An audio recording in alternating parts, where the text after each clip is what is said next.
The night was supposed to be like any other. The house was quiet, the kids were asleep, and Maria stood at the kitchen sink, rinsing the last of the dinner dishes. She should have felt at peace in that moment, but instead, her heart pounded with a fear she had never known before. In just a few hours, she would have to leave the home she had built with her husband, the man who had served this country with everything he had. She had to leave the country that had been her safe haven, the only home her children had ever known, because despite everything, despite being a military wife, a mother, a member of this community, she was being told she didn't belong. Her husband Daniel sat at the table, gripping the edges of his chair so tightly that his knuckles turned white. A decorated army veteran, he had faced combat, lost friends, and sacrificed years of his life to defend the very freedoms that now felt like they were slipping through his fingers. He had fought for others. Now he was fighting for his own family. Maria wasn't a criminal. She wasn't dangerous. She was a loving mother, a devoted wife, and a woman who had spent years volunteering at the local church and helping military families just like hers. But a bureaucratic technicality, a piece of paper, a missing document, an error buried deep in a system that didn't care about the people it affected, had put her in danger of being torn away from everything she knew. Daniel had always believed in the system. He believed that if you worked hard, if you followed the rules, if you gave your all, then America would take care of you. That's why he enlisted straight out of high school. That's why he deployed again and again, missing birthdays, anniversaries, and first steps, because he thought his sacrifice meant something. But now, as he sat at that table, staring at the deportation notice in front of him, he felt a betrayal so deep that he didn't know if he would ever recover from it. The kids didn't understand. How could they? To them, their mother was the person who kissed them goodnight, who packed their lunches, who cheered the loudest at their soccer games. They couldn't comprehend why she had to leave. "Mommy, are we going with you?" his youngest had asked that morning, her voice small, scared. Maria had forced a smile, swallowing the lump in her throat. "No, baby, you're staying here with Daddy. I'll see you soon." But they both knew that wasn't a promise she could keep. Daniel refused to accept it. He had spent years fighting battles overseas. Now he was bringing the fight home. He called every lawyer he could find, spoke to every official who would listen, begged, pleaded, demanded that someone, anyone, look at their case.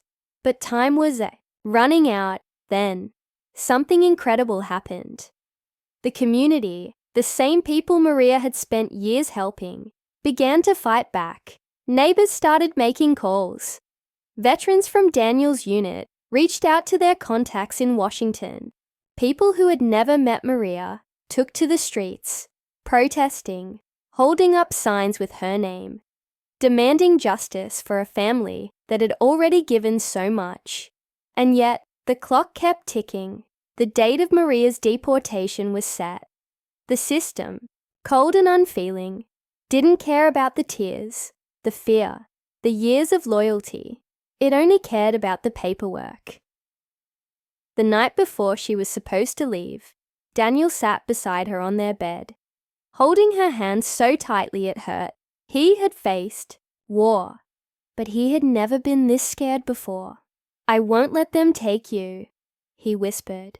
But even as he said it, the reality loomed over them like a shadow.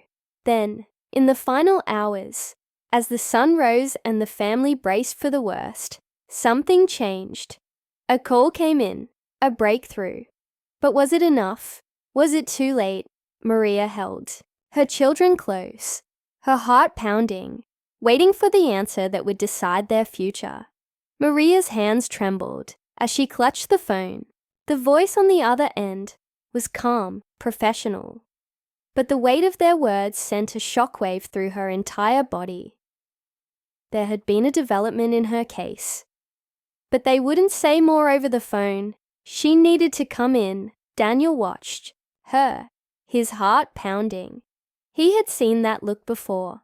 The one she got when she was trying to be strong for everyone else, even when she was falling apart inside.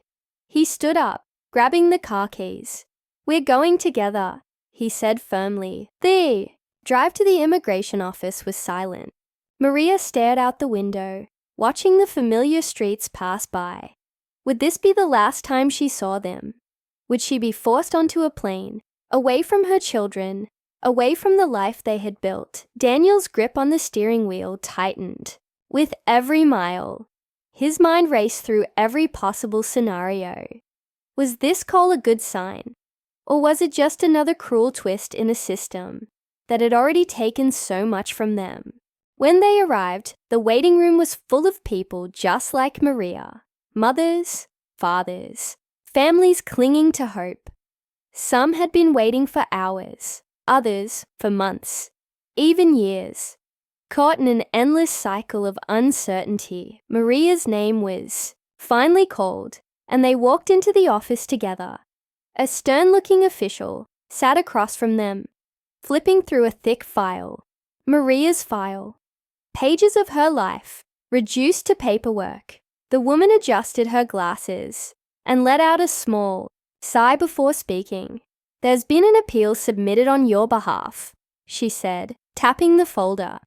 "It's been fast-tracked due to outside intervention." Maria and Daniel exchanged a quick glance. Outside intervention? Who had stepped in?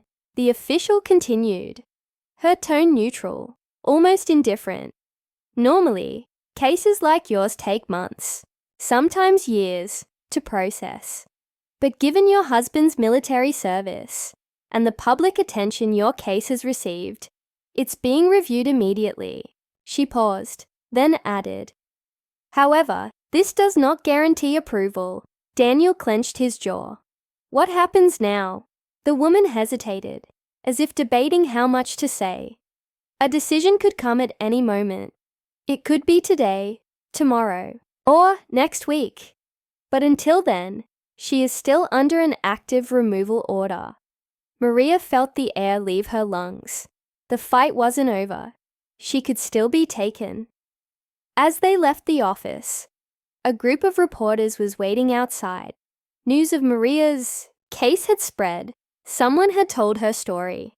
Maybe it was one of the neighbors who had rallied for her, or the veterans who had called lawmakers, refusing to let the wife of a soldier be thrown away like she didn't matter. A reporter stepped forward. "Maria, do you believe the system is failing military families like yours?" She froze. What was she supposed to say?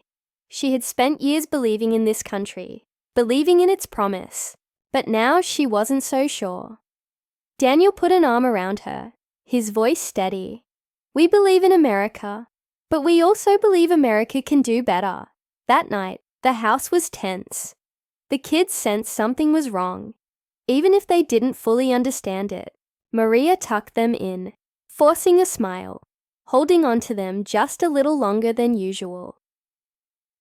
Daniel sat at the kitchen table long after she had gone to bed. He scrolled through the news articles, the petitions, the comments from strangers demanding justice for his wife. The fight had taken on a life of its own. But would it be enough? Then, a notification popped up. An email. Official correspondence. His hand shook as he opened it. Maria's fate had just been decided. Daniel's eyes locked on the email, his breath shallow. He hesitated for a moment before clicking it open. The words blurred together at first, his pulse pounding in his ears. Then, slowly, they became clear. "The removal order has been revoked." For a second, he just stared, unsure if he was reading it right. His hands trembled as he scrolled down. The appeal had been granted. Maria was no longer facing deportation. She could stay. "Maria!" he called out, his voice breaking. He was already out of his chair, already moving. She appeared in the doorway, her face full of exhaustion, of worry. of nights spent crying in silence so the kids wouldn't hear. "What is it?" He could barely get the words out. "They cancelled it. You're staying." For a moment, she didn't react. It was as if her brain refused to believe it. Then, slowly, the reality sank in. Her lips parted. Her eyes filled with tears. She let out a shaky breath and covered her mouth, her whole body trembling. Daniel pulled her into his arms, holding her so tightly. It was as if he was afraid she might disappear. The weight of weeks, months, years of fear collapsed between them. Maria sobbed into his chest, her fingers digging into his back, as if anchoring herself to the moment. In the other room, a small voice broke the silence. "Mommy." Their youngest stood in the hallway, rubbing her sleepy eyes. "Why are you crying?" Maria quickly wiped her face, trying to steady her voice. She knelt down, opening her arms.